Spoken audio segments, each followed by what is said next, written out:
adalah mendata Bapak Ibu semua.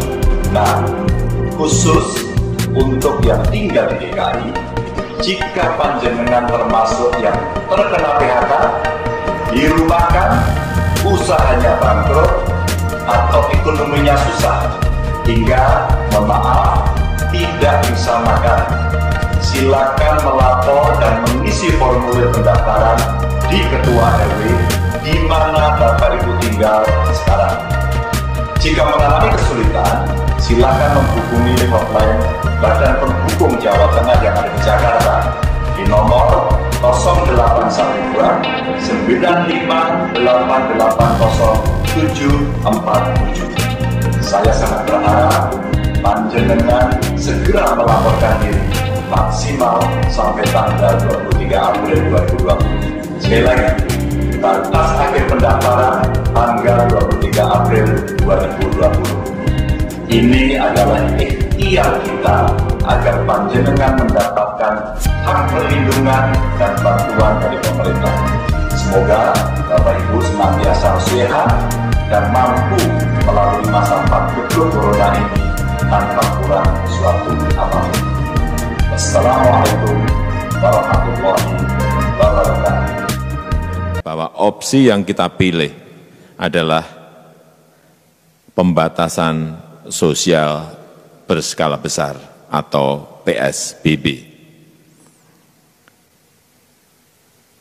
Sesuai undang-undang, PSBB ini ditetapkan oleh Menteri Kesehatan yang berkoordinasi dengan Kepala Gugus Tugas COVID-19 dan Kepala Daerah.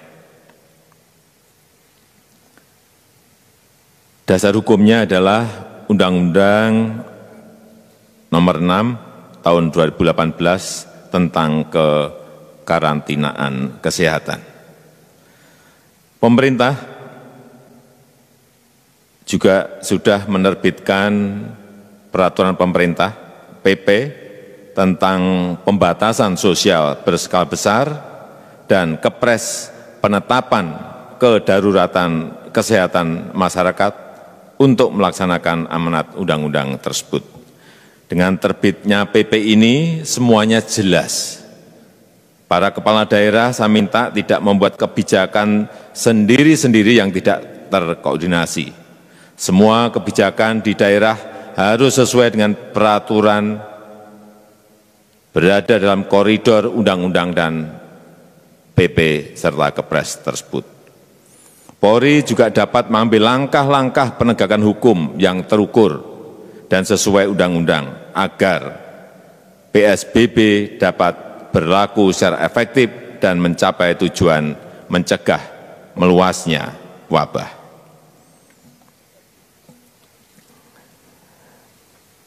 Bapak, Ibu, dan saudara-saudara sekalian yang saya hormati, kita harus belajar dari pengalaman dari negara lain, tetapi kita tidak bisa menirunya begitu saja, sebab semua negara memiliki ciri khas masing-masing, mempunyai ciri khas masing-masing, baik itu luas wilayah, jumlah penduduk, kedisiplinan, kondisi geografis, karakter dan budaya, perekonomian masyarakatnya, kemampuan fiskalnya, dan lain-lain.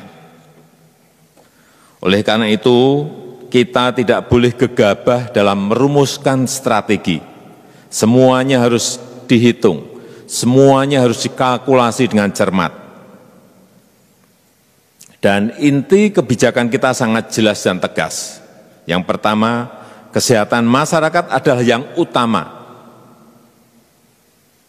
Oleh sebab itu, kendalikan penyebaran COVID-19 dan obati pasien yang terpapar. Yang kedua, kita siapkan jaring pengaman sosial untuk masyarakat lapisan bawah agar tetap mampu memenuhi kebutuhan pokok dan menjaga daya beli. Ketiga, menjaga dunia usaha, utamanya usaha mikro, usaha kecil, usaha menengah, agar tetap beroperasi dan mampu menjaga penyerapan tenaga kerjanya. Dan pada kesempatan ini saya akan fokus pada penyiapan bantuan untuk masyarakat lapisan bawah. Pertama, tentang PKH. Jumlah keluarga penerima akan ditingkatkan dari 9,2 juta menjadi 10 juta keluarga penerima manfaat. Sedangkan besaran manfaatnya akan dinaikkan 25%. Misalnya, komponen ibu hamil naik dari 2,4 juta rupiah menjadi 3 juta rupiah per tahun. Komponen anak usia dini 3 juta rupiah per tahun. Komponen disabilitas 2,4 juta rupiah per tahun. Dan kebijakan ini efektif mulai April 2020. Kedua, kartu sembako.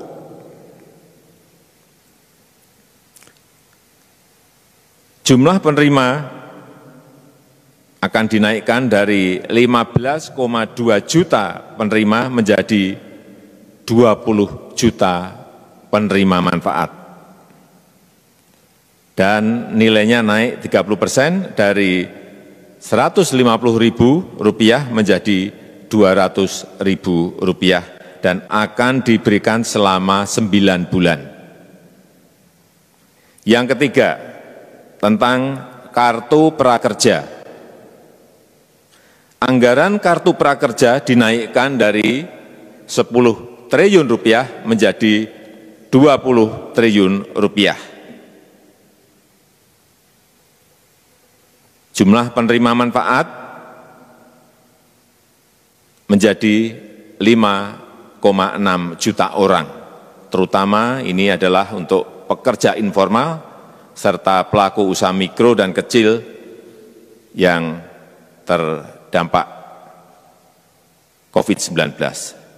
Dan nilai manfaatnya adalah Rp650.000 sampai Rp1 juta per bulan selama 4 bulan ke depan. Yang keempat, tentang tarif listrik.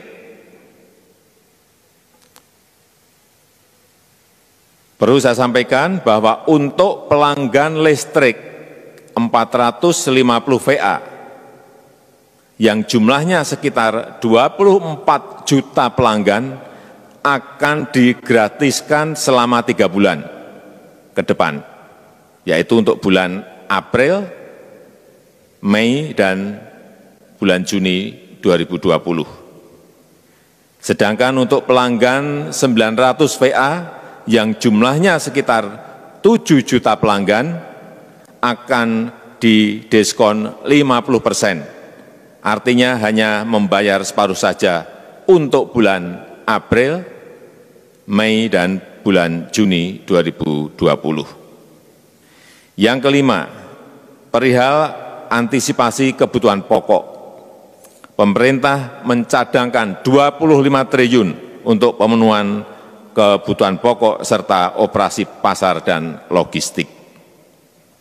Keenam, perihal keringanan pembayaran kredit.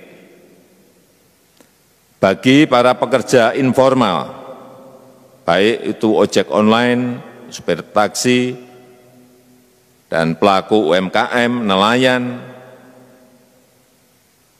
dengan penghasilan harian, dengan kredit di bawah 10 miliar, OJK telah menerbitkan aturan mengenai hal tersebut dan dimulai berlaku April ini, bulan April ini. Telah ditetapkan prosedur pengajuannya tanpa harus datang ke bank atau perusahaan leasing, cukup melalui email atau media komunikasi digital seperti WA. Saya rasa itu yang bisa saya sampaikan pada kesempatan yang baik ini. Terima kasih. Wassalamualaikum warahmatullahi wabarakatuh. Ada berita seorang ibu habis membilas tangannya dengan sanitizer, tidak sadar langsung menyalakan kompor. Karena apa yang terjadi? Kedua tangannya terbakar hebat. Sekarang kita buktikan apa betul hand sanitizer ini sangat berbahaya bagi api. Yuk kita buktikan ya. Nah, pertama kita keluarkan dulu. Nah, setelah itu kita buktikan di sini Mas Danang. Nah, ini ada lidi, sebatang lidi. Kita nyalakan korek, coba dibakar. Kebakar apa tidak ya? Oh, ternyata kebakar. Kebakar. Sekarang kita suruh di situ.